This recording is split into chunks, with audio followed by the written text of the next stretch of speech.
হাথরস কাণ্ডে রাস্তায় নেমে আন্দোলন, বাংলার মেয়েরা কেন বঞ্চিত? পার্ক স্ট্রিট কাণ্ডে চুপ কেন? কামদুনি কাণ্ডে চুপ কেন? উত্তরবঙ্গে জোড়া ধর্ষণে চুপ কেন? একটু ভাববেন প্লিজ। বিরোধী দলের নেতা মনীশ শুক্লাকে গুলি করে হত্যা করলো তৃণমূলের গুন্ডারা। সিসিটিভি ভাঙা, নিরাপত্তা রক্ষীরা ছুটিতে। মমতা বন্দ্যোপাধ্যায়ের কোনো বক্তব্য নেই। একটু ভাববেন প্লিজ। হাওড়ায় প্রমোটারকে বাড়ি থেকে ডেকে নিয়ে গিয়ে গুলি করে খুন করলো দুষ্কৃতীরা। বিরোধী দলনেতার গাড়ি ভাঙচুর হলো, কেড়ে নেওয়া হলো মোবাইল। তৃণমূল নেতা নির্দেশ দিচ্ছেন যেখানে বিরোধী ভোট পেয়েছে সেখানে উন্নয়ন হবে না। কেন? একটু ভাববেন প্লিজ। পুরোহিতদের ভাতা ঘোষণা, সাংবাদিকদের বোনাস, জঙ্গলমহল এলাকায় তফসিলি সংলাপ কর্মসূচির চিন্তাভাবনা। হঠাৎ দিদির এত দয়া কেন? 2021 আসছে বলে? একটু ভাববেন প্লিজ। ভোট ব্যাংক বাড়াতে কি আপনি হঠাৎ জেগে উঠেছেন?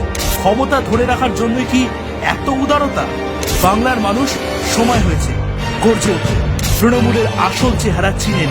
2021 গুরুত্বপূর্ণ বছর, আপনার সিদ্ধান্ত নেওয়ার বছর। তাই বাংলাকে বদলাতে একটু ভাববেন প্লিজ।